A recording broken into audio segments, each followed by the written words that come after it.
자, 여러분 안녕하세요. 경제학장 박사입니다.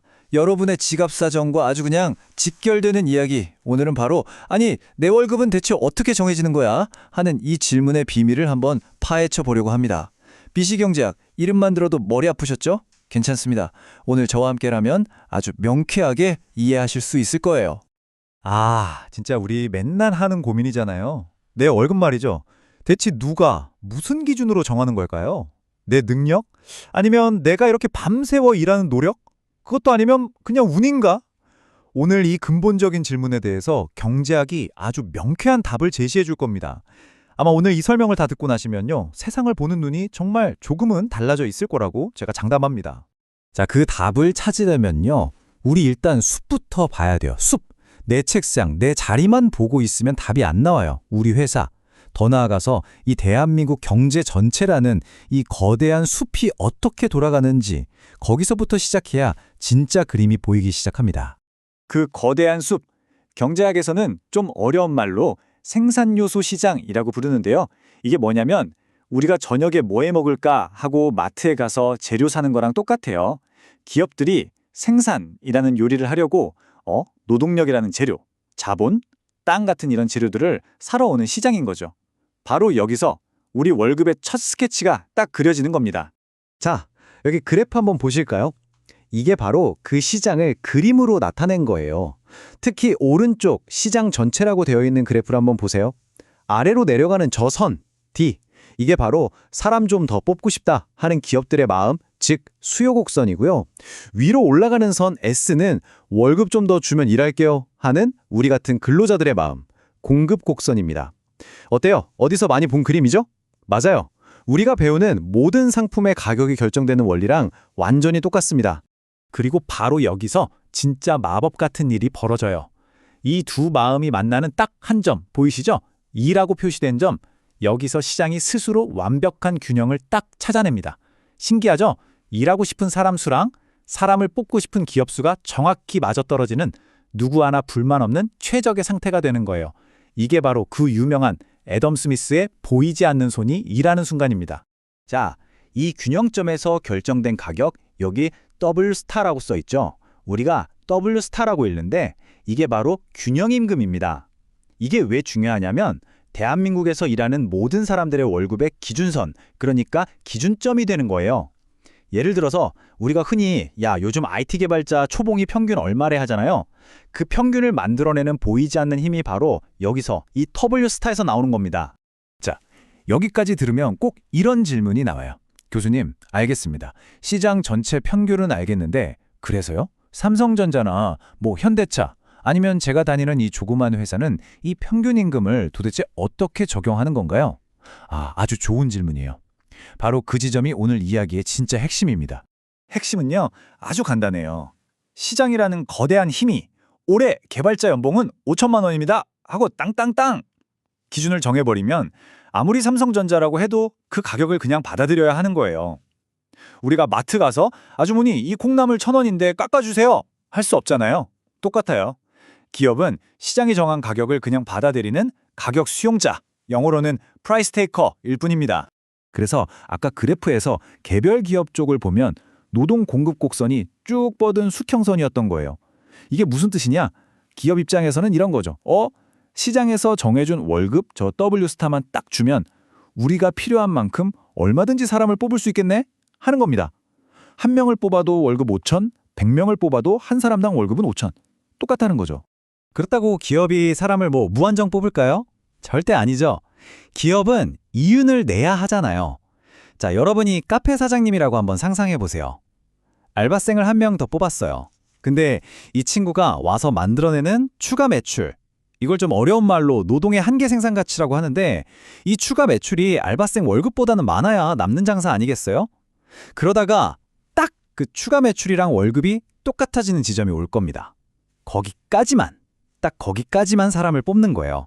그게 바로 기업의 이윤을 최대로 만드는 황금 법칙입니다. 자, 그런데 여기서 또 똑똑한 학생이 질문을 하네요. 교수님, 아까 그 시장 전체 그래프요. 거기서 균형임금 W 스타 선 아래쪽 그리고 공급곡선 위쪽 사이에 있는 그 삼각형, 그건 도대체 뭔가요? 와, 정말 예리한 질문이에요. 여러분, 그 삼각형 공간 보이세요? 저 안에 아주 흥미로운 경제학의 비밀이 숨어 있습니다. 바로 저 삼각형이 어떤 사람들에게는 생각지도 못한 보너스 같은 추가 소득을 안겨주는 원천이거든요. 지금부터 경제적 지대라는 개념을 가지고 한번 이야기를 풀어볼 텐데요. 이걸 이해하면 왜 어떤 사람들은 나는 이 정도만 받아도 되는데 라고 생각하는 것보다 훨씬 더 많은 돈을 버는지 그 비밀을 알게 될 겁니다. 자, 보세요. 방금 그 질문에 대한 답이 바로 이겁니다. 여기 색칠된 부분, 경제적 지대라고 써 있죠? 시장에서 정해진 월급은 W스타, 예를 들어 300만 원이에요. 그런데 사실 공급 곡선을 보면 어떤 사람들은 저는 200만 원만 줘도 일할래요 하는 사람도 있단 말이죠. 근데 시장 가격이 300이니까 300을 받게 되는 거예요. 그럼 그 차액 100만 원, 그게 바로 이 사람에게 돌아가는 기대 이상의 횡재, 즉 경제적 지대가 되는 겁니다. 다시 한번 더 쉽게 말해볼까요? 내가 마음속으로 이 일은 월 200만 원만 받아도 진짜 감사하게 할 수 있는데 라고 생각했어요. 근데 웬걸 시장 가격이 300만 원이라서 덜컥 300을 받게 된 거예요. 그럼 내 마음속 가격과 실제 가격의 차이, 그 100만 원이 바로 저의 경제적 지대가 되는 겁니다. 이건 뭐랄까, 나의 희소성, 나의 특별함에 대해서 시장이 너는 이 정도 프리미엄을 받을 자격이 있어 하고 쳐주는 값이라고 할 수 있죠. 자, 그럼 어떤 경우에 이 경제적 지대가 엄청나게 커질까요? 바로 이런 경우입니다. 여러분, BTS를 대체할 그룹이 있나요? 손흥민 선수를 대체할 축구 선수가 지금 당장 있습니까? 없죠. 강남역 사거리에 있는 그 땅, 다른 데로 옮길 수 있어요? 불가능하죠. 이렇게 공급이 완전 희소하거나 아예 대체가 불가능할 때 그들이 벌어들이는 소득의 거의 대부분은 사실상 이 경제적 지대가 차지하게 됩니다. 그냥 최소한의 비용을 아득히 뛰어넘는 어마어마한 프리미엄인 거죠.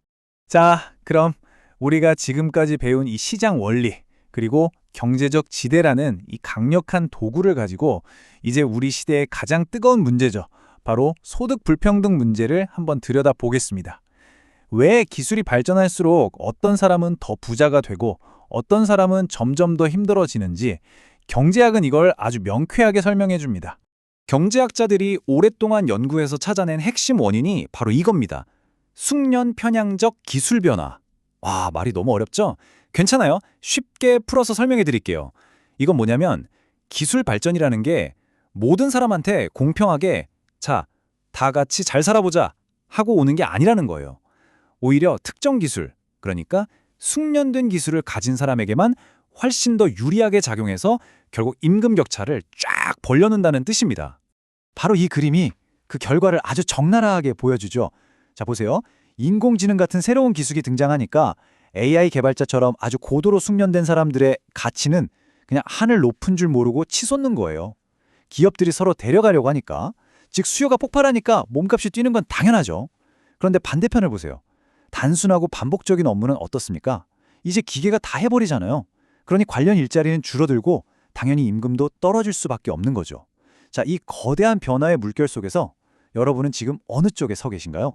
자, 오늘 배운 내용 머릿속에 좀 복잡하시죠? 제가 깔끔하게 한번 정리해 드릴게요. 첫째, 우리 월급의 기준점은 누가 정한다? 네, 바로 시장의 수요와 공급입니다. 둘째, 개별 기업은 시장이 정한 가격을 그저 받아들일 뿐이다. 그리고 한계 생산성과 임금이 같아지는 지점까지 고용한다. 셋째, 남들이 갖지 못한 희소성, 특별함은 경제적 지대라는 엄청난 보너스를 가져다 준다. 그리고 마지막 넷째, 기술 발전은 이 모든 게임의 판을 흔들면서 소득 불평등에 직접적인 영향을 주고 있다는 것. 아시겠죠? 자, 이 모든 논의는 결국 우리 각자에게 아주 중요한 질문 하나를 던집니다. 인공지능과 자동화가 우리 일의 상당 부분을 대신하게 될 이 시대에 과연 당신의 가치를, 나의 가치를 결정할 핵심 요소는 무엇일까요? 저는 아마도 기계가 흉내낼 수 없는 대체 불가능한 그 무언가, 예를 들면 독창적인 아이디어를 내는 창의성이라던가 다른 사람의 마음을 어루만지는 따뜻한 공감 능력이 아닐까 조심스럽게 생각해 봅니다. 여러분은 어떻게 생각하시나요? 한번 깊이 고민해 보시면 좋겠습니다. 자, 오늘 강의는 여기까지 하겠습니다. 감사합니다.